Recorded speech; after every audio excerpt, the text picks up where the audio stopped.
As vereadoras, em seguida, logo após o Lucas, eu vou abordar um pouco mais também desse tema, talvez vamos ter oportunidade, não que foi combinado, né? Mas é um orgulho muito grande. Próximo inscrito, o vereador Lucas, com a palavra. Bom dia, colegas vereadores. Eu vou ceder a declaração, o meu grande expediente à vereadora Roselaine Frigieri. Isso.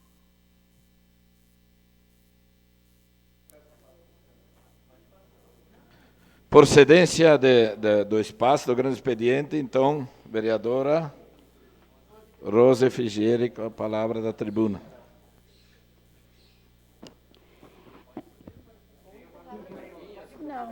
Não preferi ficar sem o banquinho. Bom dia a quem está nos assistindo. Bom dia aos colegas vereadores e vereadoras. Eu quero agradecer primeiramente ao vereador Lucas Carenhato pela cedência do espaço. Aproveitar para desejar melhoras à vereadora Estela Balardim e aí também os parabéns ao vereador Felipe. Antes de mais nada, eu pretendo abordar aqui um assunto muito importante que eu venho trabalhando sempre na minha história de vida, mas eu quero falar sobre a questão da educação, mas muito mais do que como professora, eu gostaria de falar enquanto cidadã caxiense, enquanto cidadã do mundo. São 3 temas mais importantes ou principais que eu quero abordar nesse momento aqui, todos eles vinculados à questão da educação especial, sob o ponto de vista da inclusão. O primeiro deles é a respeito dos estudantes, das crianças, dos adolescentes com deficiência.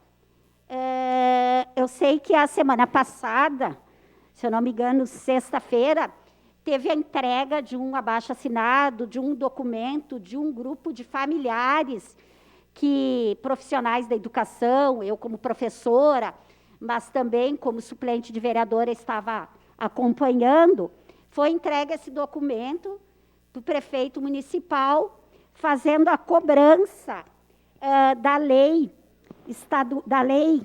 federal que foi sancionada em 2016, 2015, pela então presidenta Dilma, a Lei 13.146, que institui a LBI, né? A Lei Brasileira de Inclusão, que é chamado Estatuto da Pessoa com Deficiência. Infelizmente, em Caxias, nós temos visto que muitas coisas dessa lei não têm sido cumpridas. E eu não poderia, nesse espaço aqui, falar sobre todas elas, mas eu vou priorizar, principalmente, a questão da monitoria, né, que é chamado, esse termo hoje, popularmente, é chamado de cuidadoria, e isso desqualifica um pouco o trabalho do monitor ou daquele que acompanha as crianças com necessidades especiais. A gente está tendo muitas dificuldades nas escolas. Estão faltando monitores, muitas crianças, famílias têm conseguido através de processo judicial, que é uma coisa ruim para o município, porque quem tem acesso a esses processos acaba ganhando a monitoria ou o cuidador. Quem não tem acesso, a criança fica sem esse atendimento. Os monitores, infelizmente, são muito mal pagos. Então, uma das coisas que eu gostaria de colocar aqui, e provavelmente eu faça algum instrumento de indicação ou algum pedido de informação, seja em relação à qualificação profissional desses profissionais, ao atendimento a todas as crianças que necessitam de acompanhamento de monitores e uma melhor valorização profissional no sentido financeiro também. A gente sabe que são muito mal pagos. Essa é uma das primeiras questões, porque desta lei, várias questões não estão sendo cumpridas no nosso município. E eu acho que isso é uma responsabilidade do poder público. Nas escolas, nós temos tentado, de todas as maneiras, fazer com que essa criança seja incluída realmente, e não apenas jogada para dentro de uma escola.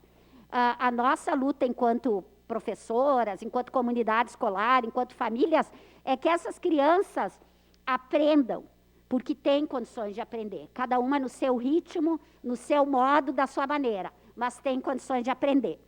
Nós também entendemos que não são só as crianças com deficiência que aprendem, e que são valorizadas, e que é muito bom que elas estejam junto com a comunidade.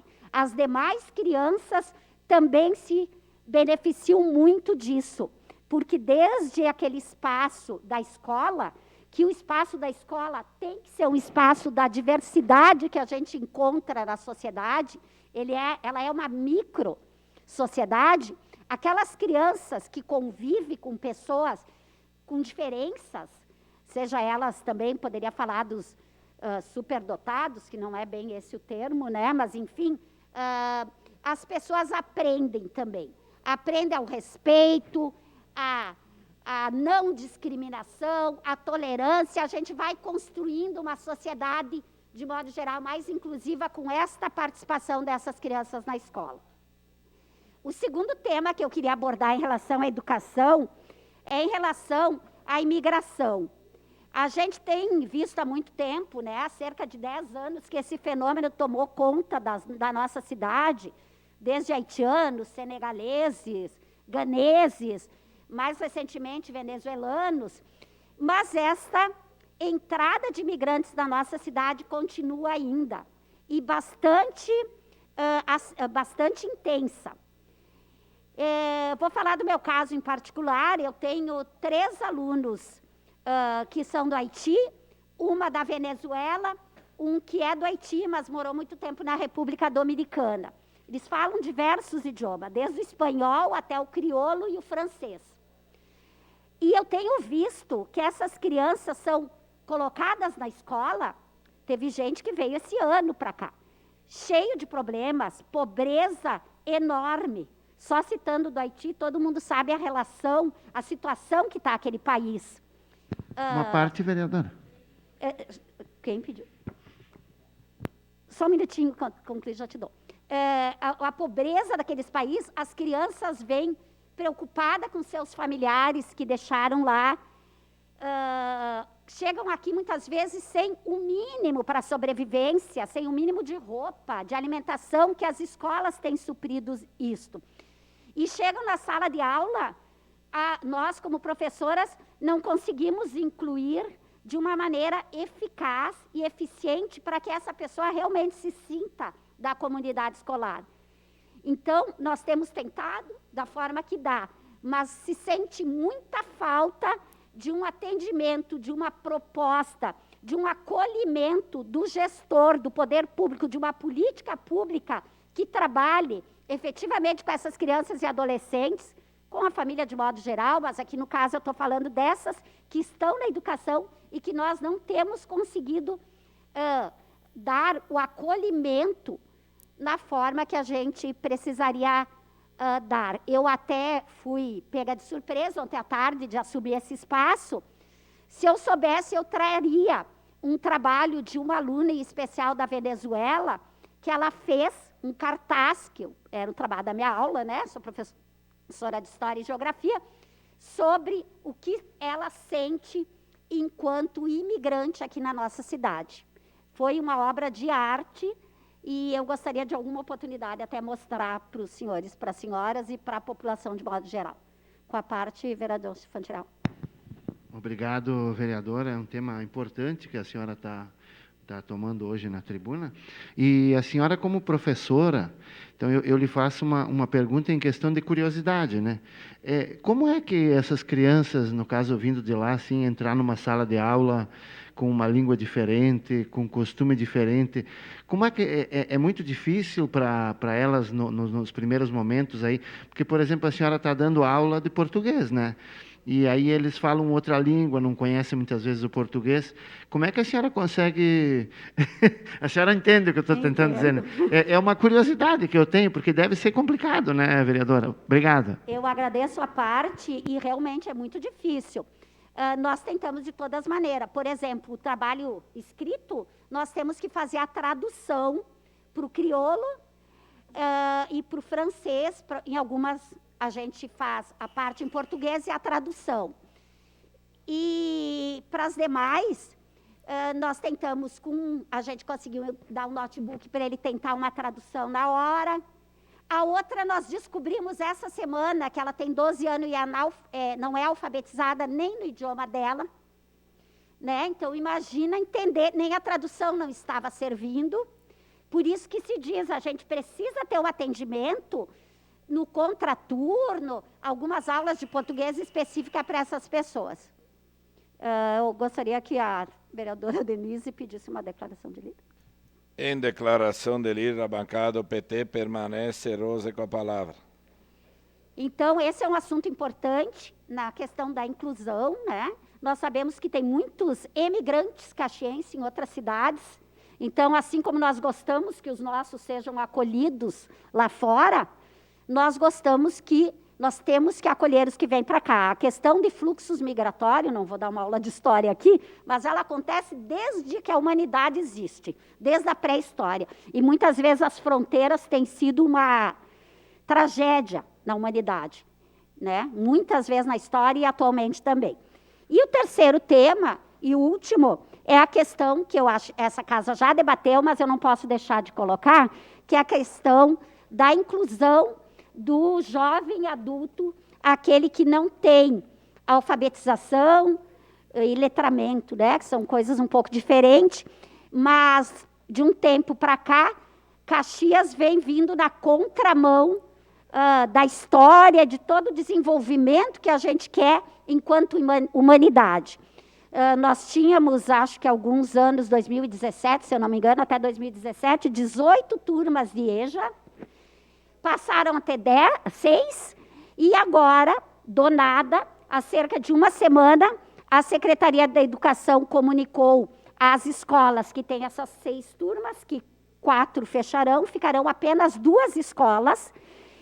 Pessoalmente, eu não sei, e muita gente não sabe, porque, como eu falei, foi de uma forma unilateral pelo governo, ou pela Secretaria de Educação, pelo gestor, que foi simplesmente comunicado. O Conselho Municipal de Educação não foi contatado, o sindicato não foi contatado, os profissionais das escolas com EJA não foram contatados, os demais profissionais não foram, o que demonstra, além do autoritarismo, uma pouca responsabilidade no sentido de tentar incluir estas pessoas que, em último limite, vêm nesta formação e depois da fase adulta, uma forma de ter acesso à vida. Porque a gente sabe que quem tem acesso a estudo, tem acesso ao trabalho, tem acesso a emprego, tem acesso à saúde, tem muito mais inclusão do que aqueles que não estudam. Hoje tem um estudo dizendo que tem 11 milhões de brasileiros acima de 15 anos analfabetos. E cerca de 70 milhões que não concluíram sequer o ensino médio. Entraram, mas não concluíram o ensino médio. Então, a gente acredita que isso vem na contramão de tudo que se quer para o avanço da cidadania, da inclusão e da construção de uma sociedade melhor. Com a parte, vereador. Primeiro, saudar a senhora, a vereadora Rose, que retorna a essa casa, né? Também o pronto restabelecimento da saúde da nossa colega vereadora Estela, e dizer que a senhora aborda um tema de fundamental importância, né? Dentre os que a senhora está abordando, além da educação especial, a questão da EJA nós temos discutido aqui, Queria pedir ao vereador, o vice-líder do governo, o vereador Bressan, ontem estive lá, não é bem na sua região, mas próximo, né? Eu fui na Escola Rosário de São Francisco, numa apresentação.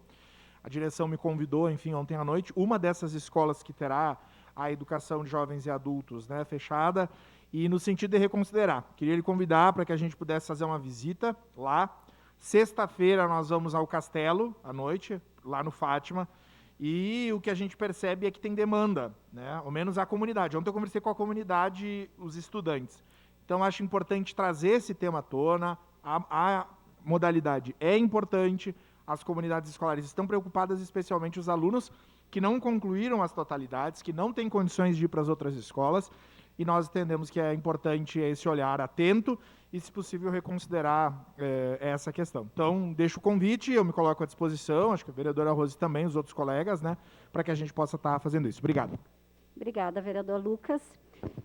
A gente Uma sabe... parte, vereador. Uma parte? Pode ser de imediato.